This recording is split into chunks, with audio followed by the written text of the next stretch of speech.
等咁多做咩啊？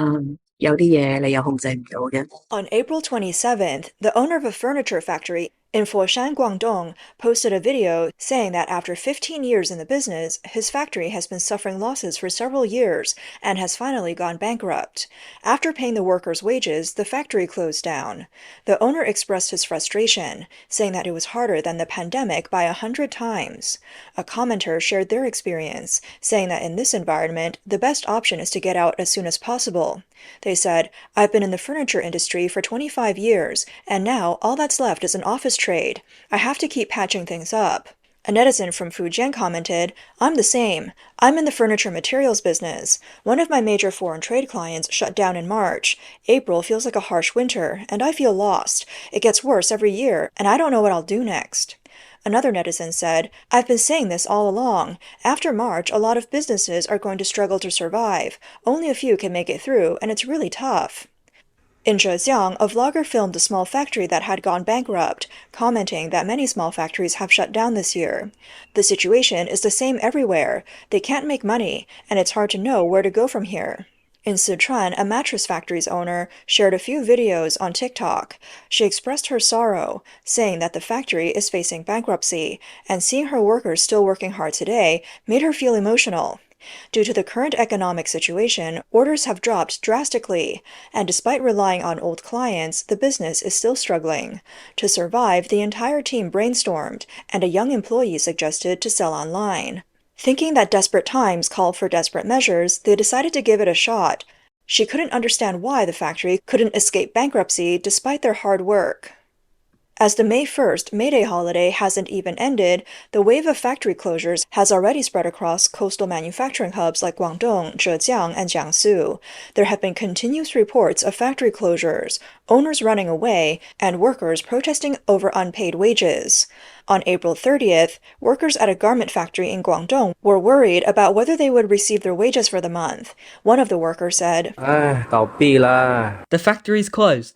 The manager said wages will be paid on the 10th. Can we trust that?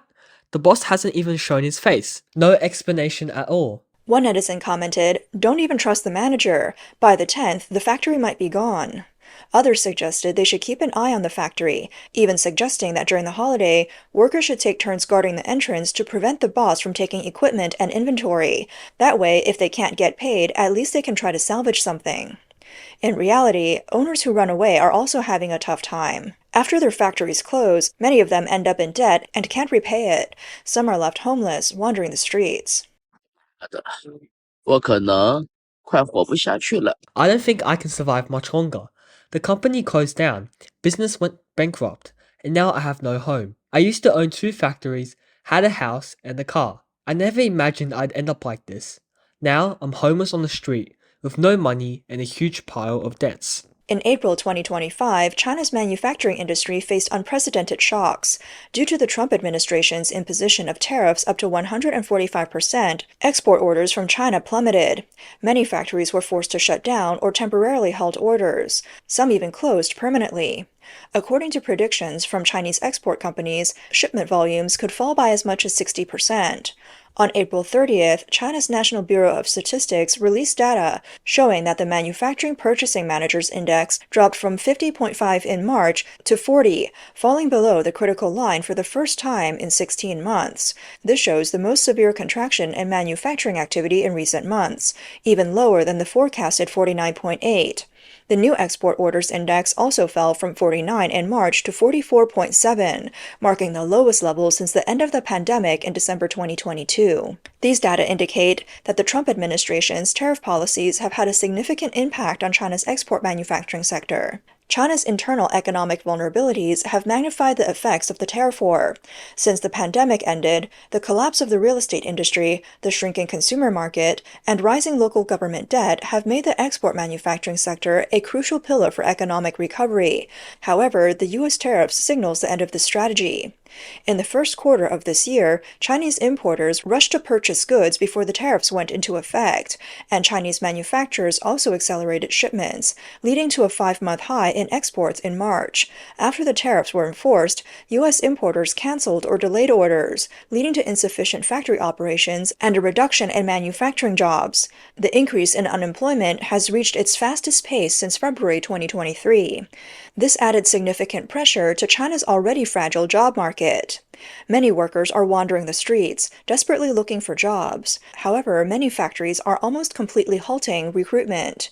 A human resources agent from Guangdong sincerely advised against coming to the province, as finding work there is nearly impossible. 在广东啊，已经出现了严重的滞留，98%的厂已经爆满。 Right now, Guangdong is facing serious congestion, with 98% of factories already full, and they're prioritizing women. Especially in cities like Shenzhen and Huizhou, many factories are occasionally stopping recruitment because they're already fully staffed. Guys, don't blindly come here. If you do, you might end up stuck, and the result of that is you'll spend days without finding work. How will you handle your food and accommodations during that time? I want to advise everyone thinking about coming to Guangdong for work. If someone tells you that a job at a factory is easy with high wages and good food and accommodation, they're 100% lying to you. The market this year is nothing like previous years. Honestly, it's a situation where there's no work to be found. The late former premier of China, Li Keqiang, said in 2020 that China's foreign trade industry directly or indirectly supported 180 million jobs. Now, with foreign trade collapsing, the unemployment crisis is inevitable. Earlier, U.S. Treasury Secretary Scott Bessent said on Fox Business that China's reliance on exports to the U.S. is under threat, increasing the risk of factory closures. Economic pressure might force China to compromise. Bessent predicted that China's GDP data would be very bad, with unemployment potentially rising by 5 to 10 million jobs. In fact, his prediction may still be conservative. The actual situation could be worse. Economist Wang Zhe stated that the chain effects of the China-U.S. tariff stalemate will gradually show in the second and third quarters. He pointed out that after U.S. importers rushed to make purchases before tariffs took effect, subsequent order cancellations left Chinese factories with serious overcapacity. Many factories had to cut production or even shut down, worsening the unemployment crisis. April's non-manufacturing data in China was also disappointing, with both the construction and service industries showing growth lower than expected, indicating weak market confidence. China's National Bureau of Statistics reported that the PMI for non-manufacturing activities dropped from 50.8 in March to 50.4 in April. The sub-index for service sector activity fell from 50.3 to 50.1, and the construction sub-index dropped from 53.4 to 51.9. The combined composite index for both manufacturing and non-manufacturing fell by 1.2 percentage points to 50.2. As a result, the offshore yuan's exchange rate against the US dollar continued to decline, reaching 7.27. The CSI 300 index remained flat, but overall market sentiment was cautious. Several international financial institutions, including UBS and Goldman Sachs, recently lowered their forecasts for China's 2025 economic growth to 4% or lower, reflecting declining global confidence in China's economic outlook. In the midst of this crisis in China's export manufacturing sector, the Chinese government has yet to take the initiative to negotiate with the U.S. to resolve the issue. Instead, they have taken a tough stance, recently releasing a brainwashing video called "Don't Kneel," which echoes Cultural Revolution-era rhetoric. The video promotes the idea of fighting for cooperation, positioning China as a hero standing up to the tariff war, calling for every country to stand tall. The Chinese media has also launched a collective propaganda campaign, with China Daily posting on Weibo saying, "Chinese people are not afraid. Chinese people can endure hardship." This has sparked a wave of nationalism, with many little pinks, a term for ardent supporters of the Chinese Communist Party, becoming overly enthusiastic and unable to contain their excitement.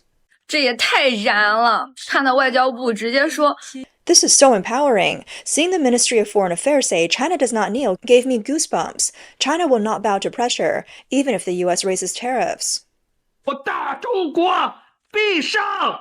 China will prevail. Bending to hegemony is like drinking poison to quench thirst. It will only lead to deeper crisis.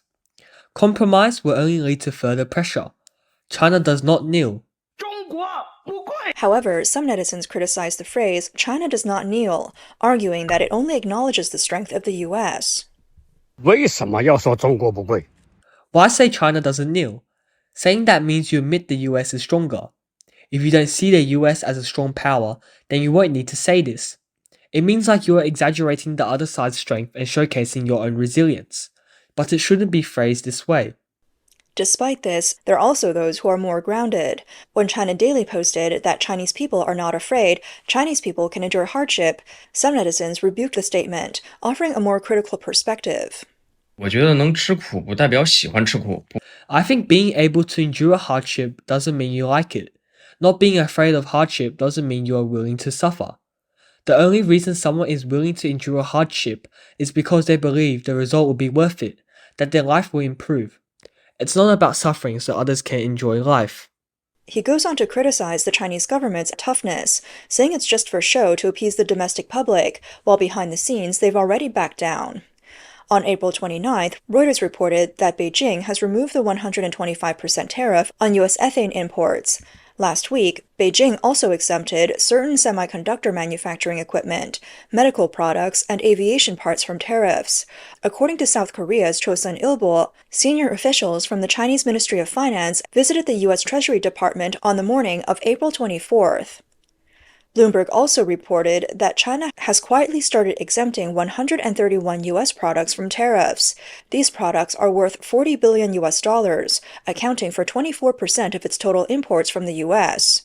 Sources revealed that this list is dynamic and will be adjusted based on China's needs, with more products possibly added or removed as alternatives are found. In the past few days, China has signaled its willingness to negotiate with the U.S. On May 1st, one of CCTV's outlets reported that the U.S. has been reaching out to China through various channels, hoping to negotiate on tariffs. This is the first time the Chinese government has acknowledged contact with the U.S. on this issue. On May 2nd, China's Ministry of Commerce also stated that it is evaluating the possibility of trade talks with the U.S.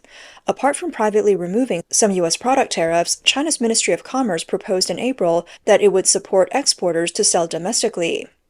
This aims to mitigate the impact of tariffs, but the shrinkage of the domestic consumer market is undeniable.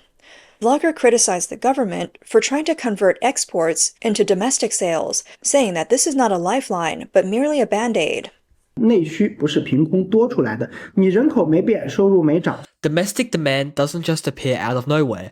If your population hasn't changed, income hasn't risen, and consumer confidence is still dropping, how can you expect to replace the 100 million in exports with domestic sales? Let's not forget, many foreign trade products simply don't fit the domestic market. Surfboards, lawnmowers, and €100 cups that sell overseas. Who's going to buy them here? Even if someone does, they won't pay a premium for your high-cost products. The domestic market is already in a bloodbath, fighting price wars. Who can win against Pinduoduo? Businesses specializing in domestic sales are already battling hard on price. If your foreign trade factory enters with high specs and high costs, you are just going to get crushed. The most critical point is, the domestic market is already facing serious overcapacity. It's not just your products that can't sell. No one's products can sell. As the vlogger pointed out, in a situation of sluggish consumption and serious overcapacity, every industry in China is entering a state of internal competition. So the export to domestic strategy will only intensify the already fierce competition in the domestic market. The final result will be a collective collapse. In Shanghai, a woman who works with physical businesses to help them expand into online sales shared a video, predicting that after the May Day holiday, China would face another wave of business closures. 我大胆预测一下，过了这个5一，可能又要迎来又一波倒闭潮了。 I boldly predict that after this May Day, we may see another wave of business closures. This is almost foreseeable. Over the past 3 months, nearly every business owner has been going through a period of darkness. She shares the case of a factory owner with an annual revenue of over 100 million yuan. This factory owner revealed that last year, the largest order of 20 million yuan only brought in 100,000 yuan in profit, highlighting the current zero-margin era. Taking the clothing industry as an example, jeans that used to cost 240 yuan to produce and could be sold for over 700 yuan are now being sold for 260 yuan on live streams, damaging the retail pricing model. From clothing to food and home appliances, companies relying on margins are seeing profits plummet. Many factory owners are stuck in a dilemma of continuing to operate but not making money, or shutting down and facing bad debts. This woman also pointed out that China's economy is facing severe challenges, with a particularly noticeable decline in the consumer market. Some key terms like extreme low consumption have even been banned from the internet by the government. This ban, she believes, reveals the harsh reality. The more something is banned, the more it reflects the truth. She shared that while she was in a taxi, she says she often chats with taxi drivers about their incomes. Many drivers for Didi ride-hailing told her that if they work 10 hours a day during a good market, they can earn about 10,000 yuan a month. However, the situation has drastically changed now, with many drivers barely earning 6,000 to 7,000 yuan a month. One of her students also had a troubling experience. This student had been running a breakfast shop in Beijing for 7 to 8 years, with a stable monthly turnover of 60 to 70,000 yuan. After deducting costs, he still had a profit margin of about 50%. However, when he returned to his hometown in Henan last year to continue running the shop, the business plummeted. Throughout the summer, the shop's daily turnover was only 100 to 200 yuan, and he couldn't afford the rent. 理发、打车、早餐这样的生活消费都没有人了。 When people stop spending on things like haircuts, taxis, and breakfast, even if you figured it out and lowered the price of jeans to 260 yuan, no one is buying. That's why I'm saying that after this May Day, there may be another wave of business closures. After every major holiday, a group of entrepreneurs face reality. Tourist spots get crowded. Popular areas are packed with people. But the good things only happen to a very small number of people. The joys and sorrows of the world never really connect. Morgan Stanley's chief China economist, Xing Zhiqiang, stated the situation in China is much worse than expected, which shows that tariffs are starting to take effect. He predicts that China's economy will significantly slow down in the second quarter, and the government may be forced to speed up stimulus plans.